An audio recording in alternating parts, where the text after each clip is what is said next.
Hello? Oh, what a day. What a lovely day. My dear terrified graduates, faculty, staff, family, alumni, kids of all ages, and the paid laughers I have scattered throughout the audience. And old people that just come to these things. Today, you have achieved something special. Something only 92% of Americans your age will ever know. Many of you worked very, very hard to get to this point. Others, not so much. An important stage of your life is behind you. I'm sorry to be the one to tell you it is the easiest stage of your life. So I want to get the bad news out first. None of you is special. You're not special. You're not exceptional. The next year of your life is going to be bad. You can't go anywhere. You can't stand in line at Starbucks. You can't go to a party. You can't go to any place. If you're lucky, your life will be 65% happy. This world is full of monsters. The future is a dark chasm of yawning uncertainty. For everyone on Earth. These problems, we need worldwide cooperation effort. Because everything you gain in life will rot and fall apart. I get it. I have 3 words for you. Get over it. Americans are not made of cotton candy. America is a better place today than it was when I graduated from college. It needs you out there fighting for what you believe in. We're going to see a resurgence in the American economy that will surprise the world and that will open new doors of opportunity for those who are prepared as you are. We are also witnessing an era of new moral conviction, civic engagement. There is no end to what the great people of our nation can accomplish. Our best days are yet to come. I can promise you that. And America needs you to gladly, happily take up that work. You need to be brave, really brave. And importantly, where possible, seize unanticipated opportunities. This may be your first college commencement, but you probably know these addresses have a certain formula. The school asks a person who's achieved a certain level of career success to give you a speech telling you career success is not important.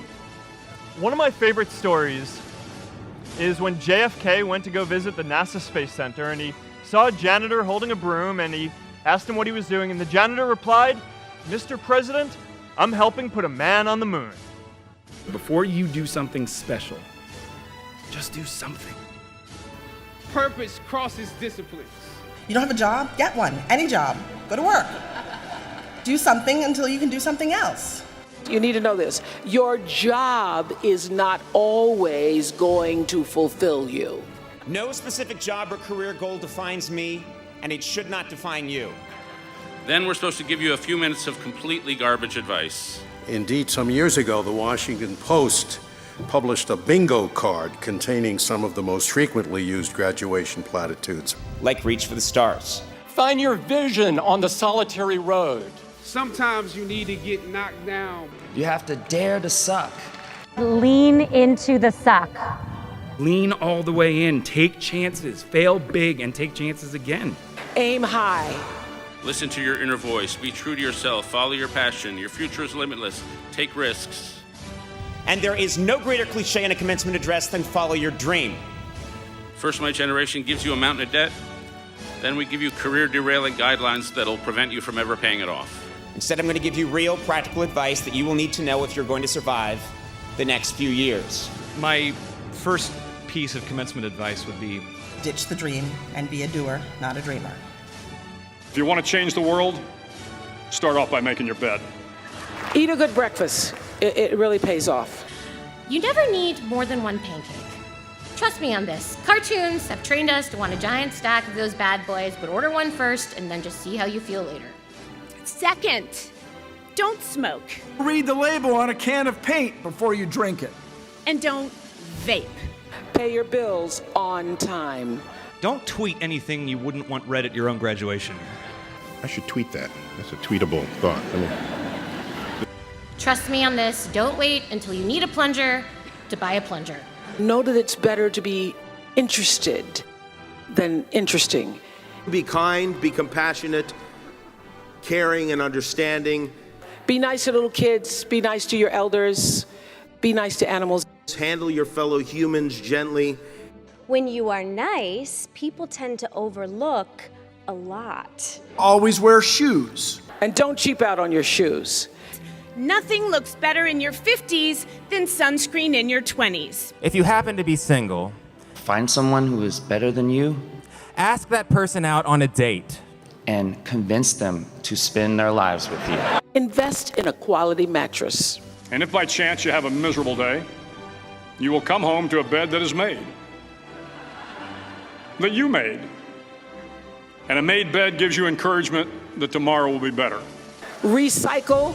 Be in charge of your consumption of social media. Look up from your phone. Don't get distracted.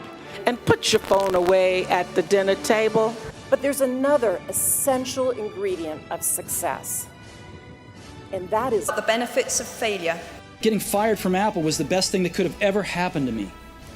The heaviness of being successful was replaced by the lightness of being a beginner again.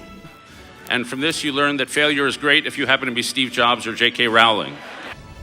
Well, now I'm here to tell you that though you should not fear failure, you should do your very best to avoid it. My advice, don't fail. Failure stinks. But if you accept your misfortune and handle it right, your perceived failure can become a catalyst for profound reinvention. Then you will not fail. I wish you bad luck from time to time, so that you will be conscious of the role of chance in life and understand that your success is not completely deserved and that the failure of others is not completely deserved either. Make failure your fuel. You don't determine a man's greatness by his talent or wealth, but rather by what it takes to discourage him. I spent time watching YouTube videos of many commencement speeches from many different people. Most of it foolish, but some of it true. I want every single one of you to lead a painful, discomfortable life. See the message in your misfortunes. Volunteer some hours. Focus on something outside yourself. Devote a slice of your energies towards making the world suck less every week. How often the answer to our own problems is to help others with theirs. Hashtags are very pretty on Twitter. I love them. I will hashtag myself in it next week. But a hashtag is not a movement. Hashtag does not make you Dr. King. A hashtag does not change anything. It's a hashtag. Work hard, be kind, and amazing things will happen. In spite of difficulties, always keep optimism. Remember, the struggles along the way are only meant to shape you for your purpose. Find your source of joy and embrace it. I don't know what your future is. It's not a matter of what we're asking of life, but rather what life is asking of us. If you're willing to take the harder way, the more complicated one, the one with more failures at first than successes, the one that has ultimately proven to have more meaning, more victory, more glory, then you will not regret it. Not every opportunity or challenge with which you will be presented or that will influence your careers and your lives will be as dramatic or as draconian as a frightening infectious diseases outbreak. Also, feel free to let it go. Let it go. Smart is good. Smart and hardworking is really good. Smart, hardworking, and fearless, that's the hat trick. So fight for our ideals and our sacred things, incite in others respect and love for our country and our fellow Americans, and leave this country greater and more beautiful than you inherited it. Stop comparing yourself to other people. It is not the things we do in life that we regret on our deathbed. It is the things we do not. Always do for others, and let others do for you. Now here's something else I hope you'll carry with you as long as you live. It's so important to form your conscience properly. Don't ever confuse what is legal with what is moral, because they are entirely different animals. In your defining moments, do not let your morals be swayed. Hold the line true to honor. Keep asking yourselves, am I doing something because it is right or simply because it's possible? Even though these acts may not be discovered by other people, the soul of a cheater suffers. You're either principled or you're not. So do the right thing. Living by a moral code regardless of who is watching. Especially when nobody's looking. Now, this is your time. I know that each of you will do what is right, not what is the easy way, and that you will be true to yourself and your country and your beliefs. Show up, do the work, get your hands dirty. May your hands always be busy. May your feet always be swift. May you have a strong foundation when the winds of changes shift. Go out there and light a candle. Be a ray of light. Be your best self, and let your character shine. May God bless you and keep you always, as you try to become bigger and bigger and better people. And I wish you curiosity and confidence, and I wish you ethics and enlightenment. I wish you guts. Go out there and be undaunted. If we cannot look to you to change the world, tell me to whom we should look. I bless you with continuing success in your occupational and educational endeavors, that you'll be able to provide for your needs and share your bounty with the poor and the needy. May your heart always be joyful, may your song always be sung, and may you stay forever young. Stay hungry, stay foolish. And know that I'll be cheering you on as you go. And as I like to tell the SHE students, you too can be president. Thank you. Fight on!